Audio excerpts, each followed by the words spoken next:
అహంకారం అని చెప్పన్నప్పుడు అహం అనేటువంటిది సత్తా మాత్రమై ఉన్నటువంటి స్వరూపం. పక్కన ఉన్నటువంటి కర్ అనే ధాతువు ప్రవేశించినప్పుడు అహంకారం అవుతుంది. అహం అనేటువంటి ఉనికి ఎల్లవేళలా ఉంటుంది, దానికి లేమి లేదు. అహం అనగా నేను ఉన్నాను అని చెప్పిన అంటాం. అన్ని వేళలా ఉన్నటువంటి ఉనికి అది, ఆత్మ యొక్క ఉనికి. జాగ్రత్త అవస్థలో ఉన్న, స్వప్నావస్థలో ఉన్న, సుషుప్తి అవస్థలో ఉన్న, నిన్న ఉన్న, ఈరోజు ఉన్న, రేపు ఉంటాను. రేపు ఉంటాను అనేటువంటి విషయం కాడ సందేహిస్తాం. రేపు ఉంటానో ఓడతానో అని చెప్పారు. ఎందువల్ల ఈ భావం రావటం కారణం ఏంటంటే, నేను దేహము అనేటువంటి భ్రాంతిలో ఉన్నాం కాబట్టి రేపు ఉంటానో ఉండను అని చెప్పిన అంటాం.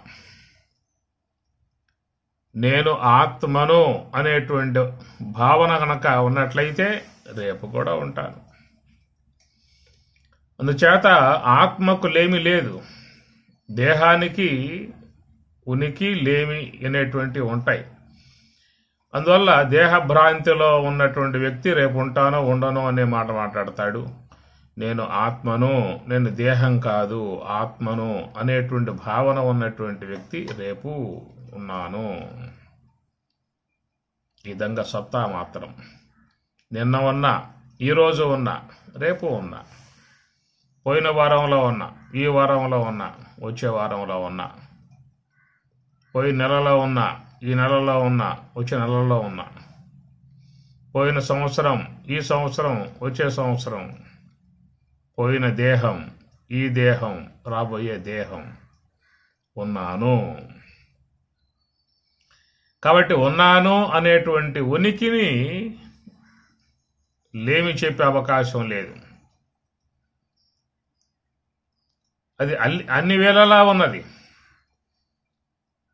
రాత్రి అయిందండి, నిద్రపోయాను, నిద్రలో నేను లేను అంటాడు. ఎట్లా చెప్పా మాట? నిద్రలో నాకేమీ తెలియటం లేదు అనే పదం కూడా వాడుతూ ఉంటాం. నిద్రపోయాను, నాకు తెలియకుండా పోయింది అంటారు. మరి తెలియకుండా పోయింది అనేది ఎవరు గుర్తించారు?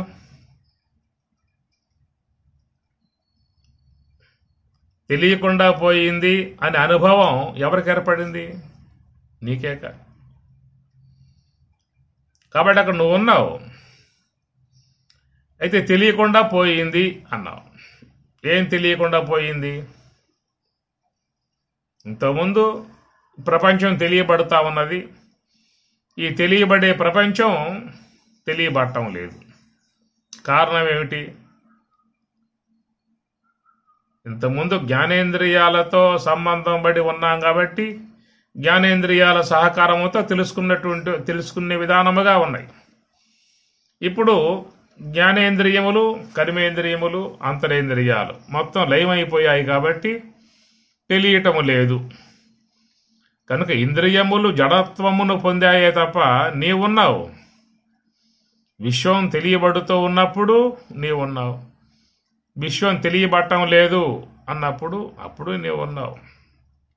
కనుక ఆ ఉన్నటువంటి సత్తాత్వపు స్వరూపానికి లేమి చెప్పే అవకాశమే లేదు. కనుక నేను నిద్రపోతున్నాను, నేను మేలుకున్నాను అనే పదాలు వాడుతూ ఉంటాం. ఇదంతా కేవలం భ్రాంతి సంబంధమై ఉన్నటువంటి అంశములు. నువ్వు ఏనాడు నిద్రపోయిందే లేదు. ఈ దేహం అనేది ధరించి ఇప్పటికీ 20 ఏండ్లు కావచ్చు, 60 ఏండ్లు కావచ్చు, 90 ఏండ్లు కావచ్చు. ఇంతకాలముగా నువ్వు జీవన విధానం ఉన్నటువంటి నీకు ఏనాడు కూడా నిద్ర అనేది లేదు. మరి నిద్ర అనేది లేకపోతే మరి ఈ అవస్థలు ఏమిటి? అవన్నీ దేహ సంబంధ అవస్థలు. స్థూల దేహం పనిచేస్తున్నది, జాగ్రత్త అవస్థ అన్నాం. సూక్ష్మదేహం పనిచేస్తున్నది స్వప్నావస్థ అన్నాం. కారణదేహంతో ఉన్నాము, దాన్ని సుషుప్తి అవస్థ అన్నారు. కాబట్టి ఆయా దేహములు పనిచేయటము, విశ్రాంతి పొందటం అనేటువంటి వాటి మీదే అవస్థలు అనేటువంటివి ఉన్నాయి తప్ప నీవు అన్నింటికీ కూడా సాక్షిగా ఉన్నావు. త్రివిధ దేహాలకు సాక్షిగా ఉన్నావు, త్రివిధ అవస్థలకు సాక్షిగా ఉన్నావు. సాక్షిగా ఉన్నావు కాబట్టి ఇది జాగ్రత్త అవస్థ అని చెప్పి అంటూ ఉన్నావు, ఇది స్వప్నావస్థ అని చెప్పి అంటూ ఉన్నావు, ఇది సుషుప్తి అవస్థ అని చెప్పి అంటూ ఉన్నావు.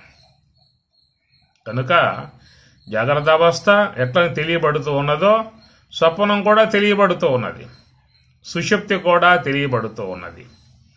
కనుక తెలియబడేటువంటి వాటను దృశ్యము అంటారు, తెలుసుకునేటువంటి వాడిని ద్రష్ట.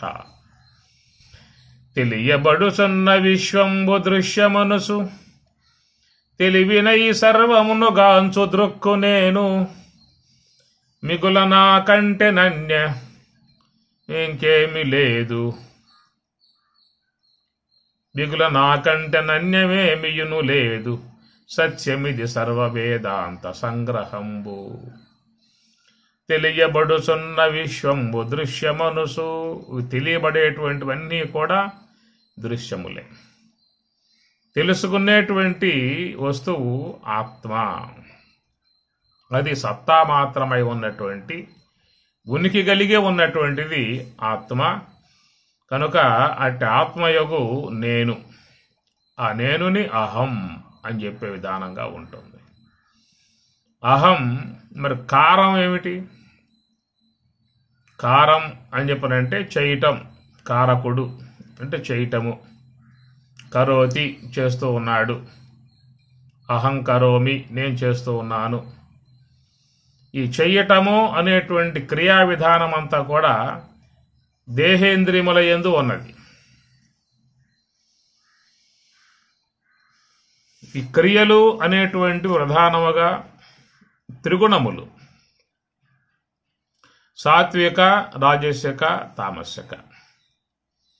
గుణ ప్రవృద్ధ విషయ ప్రవాళాః అని భగవద్గీత.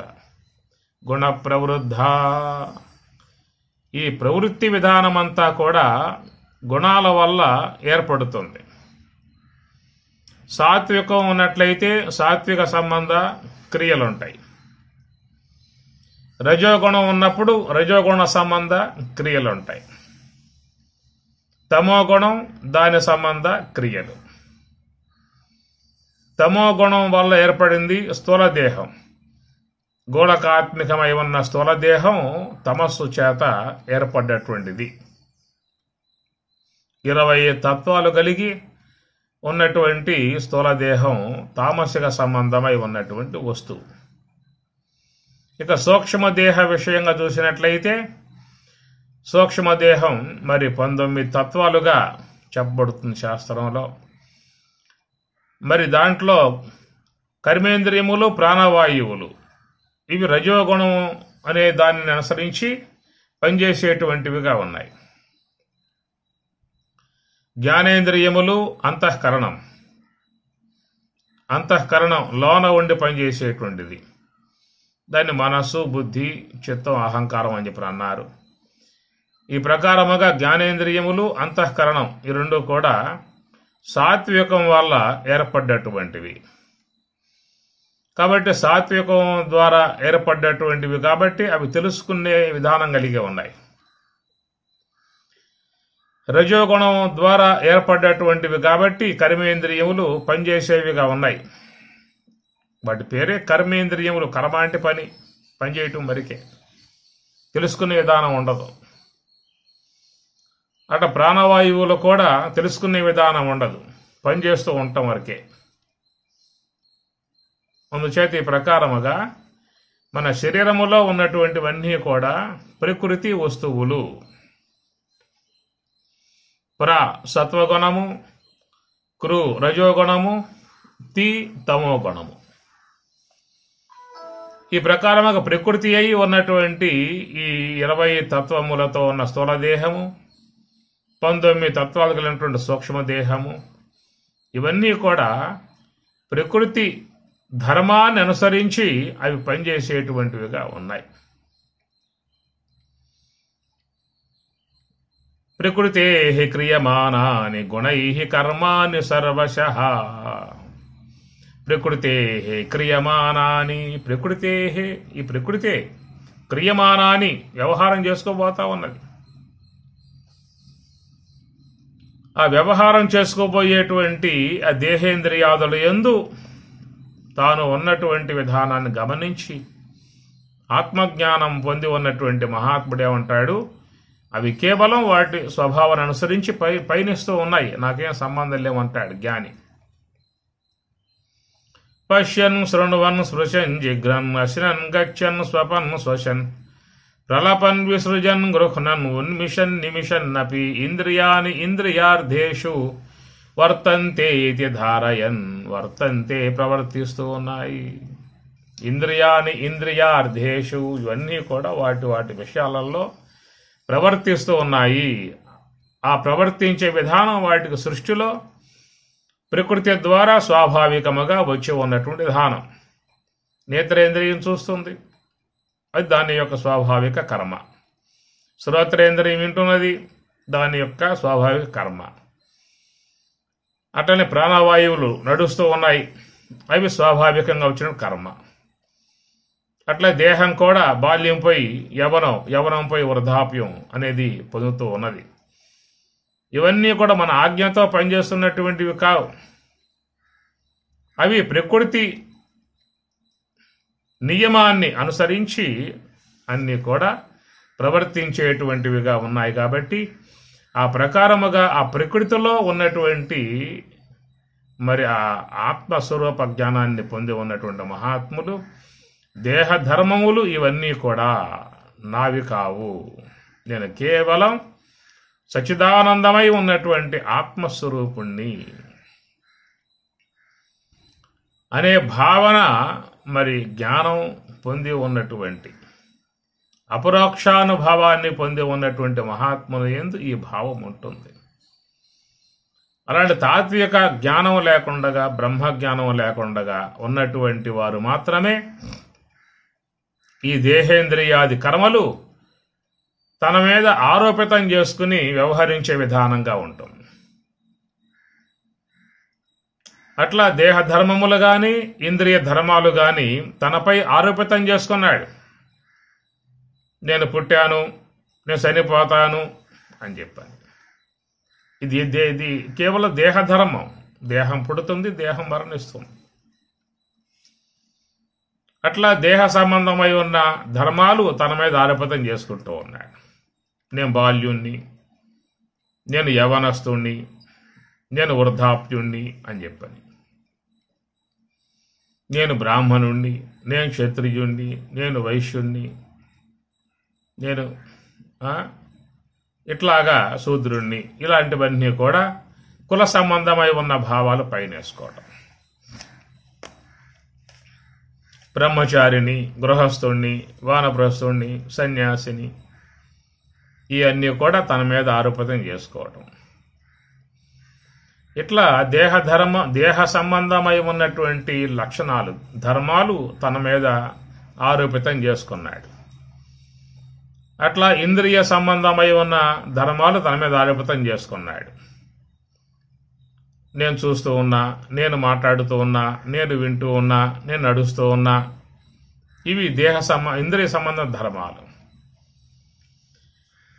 ఈ ప్రకారముగా మరి సూక్ష్మదేహ సంబంధమై ఉన్నటువంటి ఇంద్రియాల ధర్మాలు, స్థూల దేహ సంబంధమై ఉన్నటువంటి దేహ ధర్మాలు తన మీద ఆరోపణ చేసేసుకుని నేను అనేటువంటి దాంట్లో ఈ క్రియ అనే వ్యవహారం ప్రవేశింపజేసుకోవడం కారణముగా అక్కడేమైంది, అహంకారం, నేను చేసేవాడిగా ఉన్నాను అనే భావన. నీవు కేవలం సాక్షి మాత్రముగా ఉన్నటువంటి స్వరూపం. బ్రహ్మము ఏమీ చేయదు, ఏమీ చేయించదు. కేవలం సాక్షి మాత్రముగా ఉన్నటువంటి విధానం. అందుచేత మరి తత్వవేత్తలై ఉన్నటువంటి వారు నివృత్తి మార్గంలో పయనించినప్పుడు, యోగ సమాధిని పొందినప్పుడు, ఎవరైతే అహం బ్రహ్మాస్మి అనే భావన పొందుతారో అలాంటి వారు ఈ దేహేంద్రియ సంఘాత వ్యవహారములయందు తగులు కొనకుండగా కేవలం బ్రహ్మభావంతో ఉంటారు. కాబట్టి వాళ్ళకు ఉండేటువంటి భావన అహం బ్రహ్మాస్మి, అహం నేను బ్రహ్మమును అస్మి అయి ఉన్నాను. అలాంటి ఆ జ్ఞానం లేకపోయిందా అంటే అహం దేహోస్మి, నేను దేహమునై ఉన్నాను అంటాడు వీడు. అజ్ఞానములో ఉన్నప్పుడేమో అహం దేహోస్మి అంటాడు. అదే జ్ఞానమును కనుక పొందినట్లయితే అహం బ్రహ్మాస్మి, నేను బ్రహ్మమును అంటాడు. అందుచేత ఇక్కడ అహంకారం అనే దాంట్లో, అహం బ్రహ్మాస్మి అనే దాంట్లో అహం అనేది మాత్రం తప్పనిసరిగా ఉన్నది. అహం వీడి లేదుగా. అహం బ్రహ్మ అస్మి అన్నాడు జ్ఞాని. ఈయనేమన్నాడు అహం కారం, కారం అంటే చేయటం. కనుక దేహేంద్రియములు జరిగే వ్యవహారాన్ని తన మీద ఆరోపితం చేసుకోవటం కారణముగా ఇక్కడ అహంకారమును పొందాడు. ఇవన్నీ దేహ ధర్మాలు, ఇంద్రియ ధర్మములు, నాకు సంబంధం లేదు, నేను కేవలం సాక్ష్య మాత్రము ఉన్నటువంటి వాడిని, దేహానికి సాక్షిని, ఇంద్రియాలకు సాక్షిని, విలక్షణముగా ఉన్నటువంటి ఆత్మను అనే భావన ఉన్నప్పుడు అహం బ్రహ్మ అస్మి. నాహం దేహో నేంద్రియాణ్యంతరంగం నాహంకార ప్రాణవర్గో న బుద్ధి ధారాపత్య క్షేత్ర విత్తాది దూర సాక్షి నిత్య ప్రత్యేగాత్మా శివోహం. కేవలం శివస్వరూపుణ్ణి. మనోబుద్ధ్యహంకార చిత్తాదినాహం న శ్రోత్రం న జిహ్వా న చఘ్రాన నేత్రే న చౌయోమ భూమిర్న తేజో న వాయు చిదానంద రూప శివోహం శివోహం. న పుణ్యం న పాపం న సౌఖ్యం న దుఃఖం న మంత్రో న తీర్థం న వేదా న యజ్ఞాః అహం భోజనం నైవ భోజ్యం న భోక్తా చిదానంద రూప శివోహం. ఇది స్వరూప భావనను పొంది ఉన్నటువంటి వారికి ఉండే భావన అహం బ్రహ్మాస్మి. స్వరూప భావన పొందకుండగా ఈ దేహం యొక్క సంబంధ వ్యామోహములో ఉన్నటువంటి వారు అహం కారః, నేను చేసేవాడుగా ఉన్నాను. ఇది అహంకారం. కాబట్టి ఇక్కడ రమణ భగవానుల వారు అహమి నాశబాజీ, కనుక అహంకారములో అహంకారముగా చెప్పేటువంటి ఈ క్రియా విధానం అంతా, దేహేంద్రియ సంబంధ క్రియా విధానం అంతా కనుక అహమి, అహమునందు ఉన్నటువంటి ఈ క్రియా విధానముగా అనాత్మ సంబంధమై ఉన్నటువంటి విధానము నాశబాజీ, నశించినట్లయితే ఎప్పుడు పోతుంది? నివృత్తి మార్గములో పయనించినప్పుడు. ప్రవృత్తి మార్గములో ఉన్నంతకాలం ఈ దేహేంద్రియ సంఘాతమునంది మనం నిమగ్నమై ఉంటాం. ఎప్పుడైతే యోగ సాధనలో హంస యొక్క ఆశ్రయంలో నివృత్తి మార్గంలో పయనించినప్పుడు మరి అనాత్మంతా కూడా జడమై పడిపోతుంది, ఏమీ ఉండదు. స్థూల శరీరంబు సుస్థిరంబుగనుండు సర్వేంద్రియంబుల ప్రశాంతినందు సన్మనః పవనముల్ శంశలింపకయుండు కామాది శత్రువర్గము నశింసు అని రాముడు ఆంజనేయ స్వామితో చెప్పేటువంటి ఒక చక్కటి నివృత్తి మార్గం, ధ్యాన మార్గాన్ని బోధిస్తాడు అమనస్క యోగములో. ఆ ప్రకారముగా మరి నివృత్తి మార్గంలో పయనించినప్పుడు అనాత్మంతా కూడా జడమై కింద పడిపోతుంది, నాశబాజీ, నశింపబడుతుంది. అన్నీ లయమైపోయిన తర్వాత ఏ యొక్క వస్తువు మిగిలి ఉంటుందో దానినే బ్రహ్మము. యోగ సమాధిలో కేవలం బ్రహ్మం మాత్రమే ఉంటుంది. స్థూల దేహము, సూక్ష్మ దేహము, కారణదేహము, 3 దేహాలు జడమైపోతాయి, 3 అవస్థలు జడమైపోతాయి. అవస్థాత్రయాతీతం అద్వైతం ఏకం పరం బ్రహ్మ నిత్యం తదేవాహమస్మి. శంకరవాణి. అవస్థాత్రయ అతీతం, త్రివిధావస్థలకు అతీతమై ఉన్నటువంటి స్థితి. 3 దేహాలకు 3 అవస్థలకు అతీతుడై యోగ సమాధిని పొందినప్పుడు ఇంతకాలముగా ఈ అనాత్మ ఉన్నదో అదంతా కూడా నాశబాజీ, నశింపబడుతుంది. యోగ సమాధిలో మొత్తం నశింపబడుతుంది, నాశబాజీ. అనేక జన్మలుగా వచ్చేటువంటి సూక్ష్మదేహములో చేరి ఉన్నటువంటి సంచితాది కర్మలు కూడా బ్రహ్మ జ్ఞానాగ్ని ద్వారా నాశబాజీ, నశింపబడతాయి. ఆత్మజ్ఞానం పొందనంత వరకు సూక్ష్మదేహంలో కర్మవాసనలు ఉంటాయి. కాబట్టి బ్రహ్మజ్ఞానం పొందినప్పుడు జ్ఞానాగ్ని ద్వారా బ్రహ్మార్పణం, బ్రహ్మహవిః, బ్రహ్మాగ్నౌ, బ్రహ్మణాహుతం, బ్రహ్మాగ్నౌ, బ్రహ్మాగ్నియందు బ్రహ్మణాహుతం మొత్తం కూడా కాల్పబడతాయి, నాశబాజీ, నశింపబడతాయి. అనేక జన్మలుగా సూక్ష్మదేహములో చేరి ఉన్నటువంటి కామాది శత్రువులు, కామాది శత్రువర్గము నశించు అని రాముడు చెప్పామాట. ఈ కామ క్రోధాది శత్రువులు అనేటువంటివి కూడా సూక్ష్మదేహంలో చేరి ఉన్నాయి కాబట్టి అవి కూడా జ్ఞానాగ్నిలో కాలిపోతాయి, నాశబాజీ. అనాదిగా చేరి ఉన్నటువంటి మూలా విద్య అజ్ఞానం, అజ్ఞానం కారణంగానే మనకు జీవత్వం అనేటువంటిది ఏర్పడింది. అజ్ఞాన కారణంగానే అనేక జన్మలు వస్తూ ఉన్నాయి. అనేక జన్మలకు హేతువుగా ఉన్నటువంటి అజ్ఞానం కూడా నాశబాజీ, నశింపబడుతుంది. అహమి నాశబాజీ అహం అహం తయా స్ఫురతి హృత్స్వయం పరమపూర్ణ సతు. స్ఫురతి హృత్స్వయం, హృత్ హృదయమునందు ఆత్మతత్వం, బ్రహ్మతత్వం గనక స్ఫురతి ప్రకాశించిందా, తెలియబడిందా, అది పరమపూర్ణ సత్తు, పరమపూర్ణ, అది బ్రహ్మము యొక్క స్వరూపమై ఉన్నటువంటి స్థితి. అలాంటి బ్రాహ్మీ సంబంధమై ఉన్నటువంటి అనుభవమును పొందినటువంటి వారిలో సమస్త కర్మలు నశింపబడతాయి, సమస్త గుణములు నశింపబడతాయి. మరి ఆ దేహేంద్రియములకు సాక్షిగా ఉండే విధానముగా వాళ్ళకి ఏర్పడుతుంది. కాబట్టి ఈ ప్రకారముగా అహంకారములో అహం మాత్రమే ఉంటుంది, కారం కర్ వ్యవహారాత్మకమై ఉన్నటువంటి అనాత్మంతా కూడా నశింపబడుతుంది. నశింపబడి మరి యోగ సమాధిని పొంది ఉన్నటువంటి వాడు స్ఫురతి హృత్ స్వయం, ఆత్మస్వరూపుడై బ్రహ్మస్వరూపుడై అతడు భాషిస్తాడు. హరి ఓం తత్సత్ ఓం.